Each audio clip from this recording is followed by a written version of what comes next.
Assalamualaikum warahmatullahi wabarakatuh. Perkenalkan, kami dari kelompok 6, mata kuliah Perencanaan dan Inovasi Pembelajaran Ilmu Pengetahuan Sosial.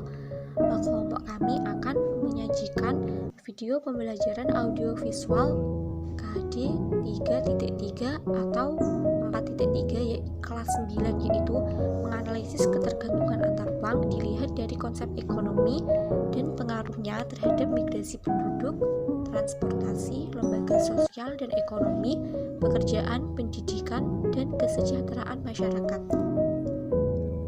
Perdagangan internasional. Perdagangan internasional adalah proses pertukaran barang dan jasa antara dua negara atau lebih dengan tujuan mendapatkan keuntungan atau laba. Mengirimkan atau menjual barang ke negara lain disebut ekspor. Negara pelaku ekspor disebut eksportir. Dan jika suatu negara kekurangan barang kebutuhan untuk memenuhinya, memerlukan barang dari negara lain, masuknya barang dari negara lain ini disebut impor. Negara pelaku disebut eksportir. Faktor yang mendorong terjadinya perdagangan internasional. A. Perbedaan sumber daya alam yang dimiliki oleh setiap negara. B. Perbedaan tingkat kualitas sumber daya manusia. C. Perbedaan ilmu pengetahuan dan teknologi. D. Perbedaan budaya suatu bangsa. E. Perbedaan lain yang mempengaruhi perdagangan internasional, yaitu perbedaan harga barang, perbedaan upah dan biaya produksi, dan perbedaan selera. Manfaat dan hambatan perdagangan internasional. A. Manfaat perdagangan internasional. Setiap perdagangan bertujuan untuk mencari keuntungan. Ada beberapa manfaat yang diperoleh, antara lain sebagai berikut. 1. Setiap negara dapat memenuhi kebutuhan akan barang dan jasa. 2. Setiap negara dapat menciptakan spesialisasi produk. 3.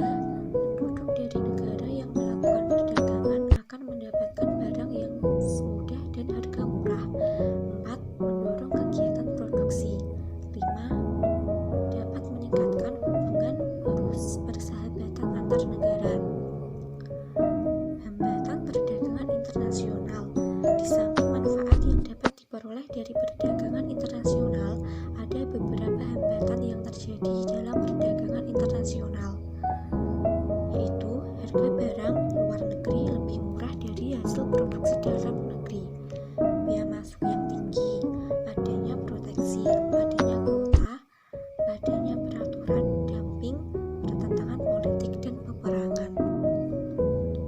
B. Mengembangkan ekonomi kreatif berdasarkan potensi wilayah untuk meningkatkan kesejahteraan masyarakat. 1. Konsep ekonomi kreatif. Dalam setiap kegiatan ekonomi diperlukan suatu pemikiran yang kreatif yang dapat membantu alternatif tindakan. Kreativitas adalah kemampuan seseorang untuk melahirkan sesuatu yang baru, baik itu berupa gagasan maupun karya nyata yang relatif berbeda dengan yang ada sebelumnya. Berdasarkan Impres nomor 6 tahun 2009 tentang pengembangan ekonomi kreatif untuk tahun 2009 sampai 2015, pemerintah melakukan usaha mengembangkan kegiatan ekonomi berdasarkan kreativitas, keterampilan, dan bakat individu untuk menciptakan daya kreasi dan daya cipta individu yang bernilai ekonomis, yang mendukung industri kreatif dan berpengaruh pada kesejahteraan rakyat Indonesia. Upaya meningkatkan ekonomi kreatif. A. Menyiapkan insentif untuk memacu pertumbuhan industri kreatif berbasis budaya. Insentif tersebut meliputi perlindungan produk budaya, kemudahan memperoleh dana pengembangan, fasilitas pemasaran dan promosi, hingga pertumbuhan pasar domestik dan internasional.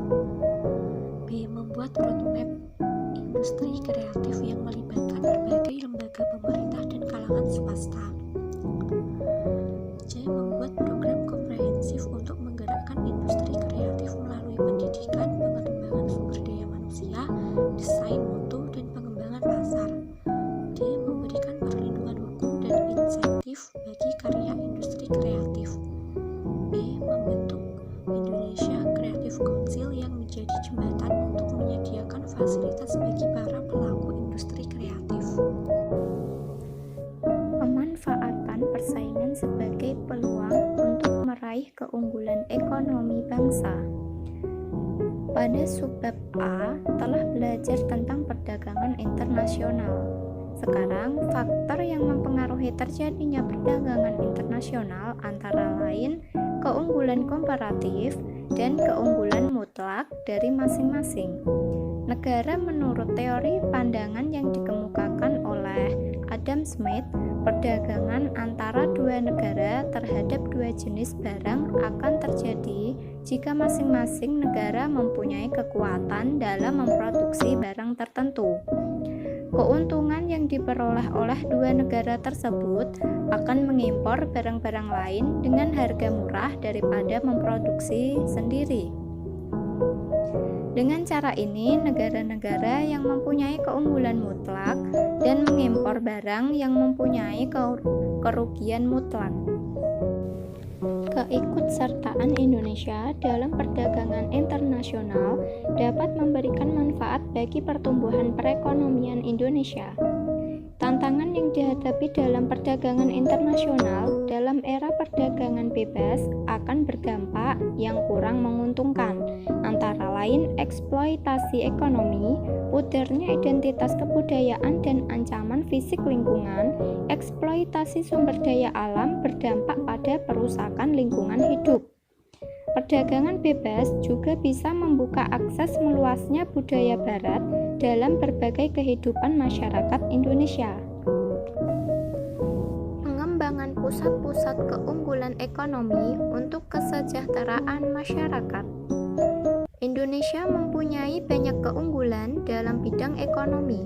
Keunggulan ekonomi yang dimiliki oleh Indonesia dapat menjadi potensi dan peluang bagi kesejahteraan masyarakat Indonesia.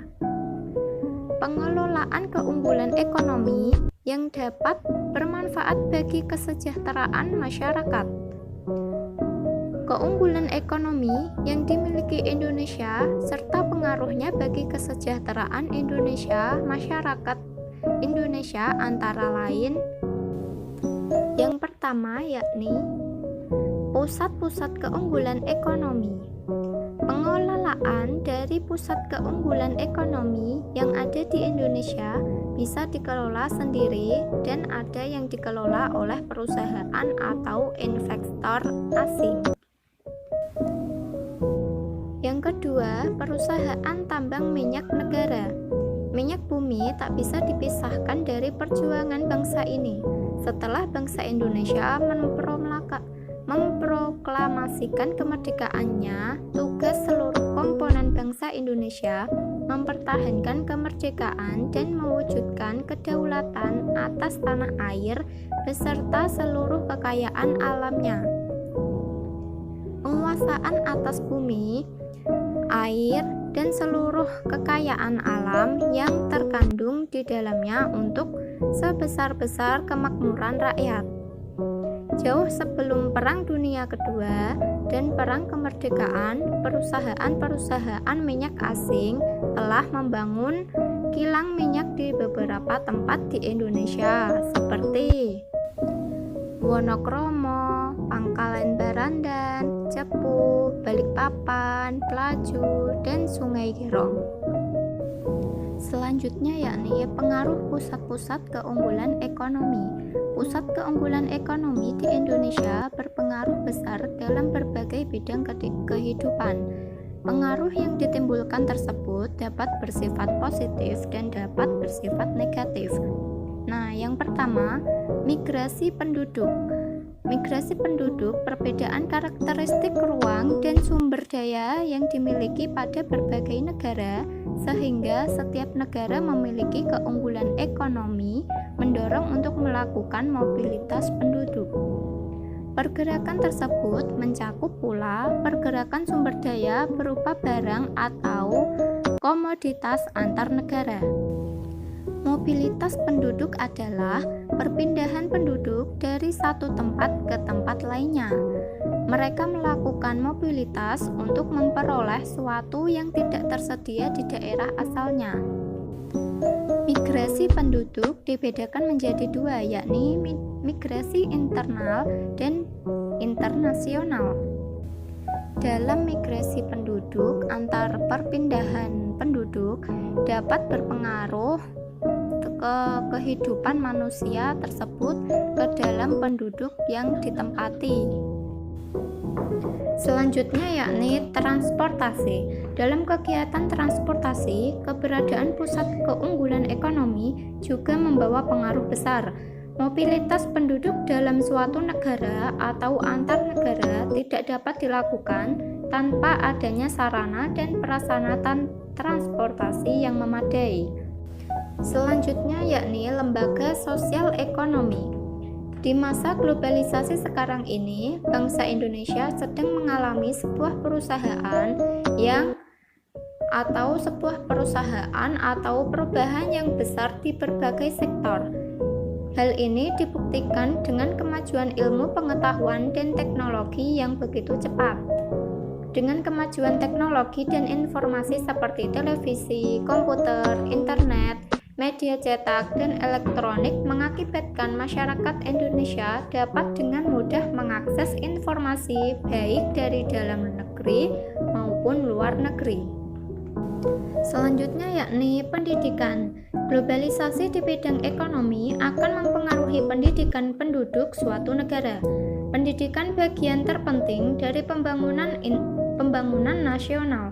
Sumber daya manusia yang berpendidikan akan menjadi modal utama pembangunan nasional, terutama untuk pengembangan ekonomi. Pekerjaan selanjutnya yakni pasar bebas. Pasar bebas atau dikenal juga dengan perdagangan bebas adalah kebijakan di mana pemerintah tidak melakukan diskriminasi terhadap impor. Kebijakan perdagangan bebas umumnya mempromosikan hal-hal sebagai berikut. Yang pertama, perdagangan barang tanpa pajak termasuk tarif atau hambatan perdagangan lainnya. 2. Perdagangan jasa tanpa pajak atau hambatan perdagangan lainnya. 3. Akses ke pasar yang tidak diatur. 4. Akses informasi pasar yang tidak diatur. 5. Perdagangan jasa tanpa pajak atau hambatan perdagangan lainnya. Beberapa macam organisasi ekonomi dalam rangka perdagangan bebas antara lain yakni yang pertama masyarakat ekonomi ASEAN, yang ini bisa disebut dengan MEA. Yang kedua AFTA, ASEAN Free Trade Area.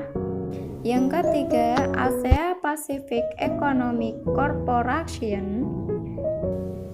Yang keempat Uni Eropa dan WTO.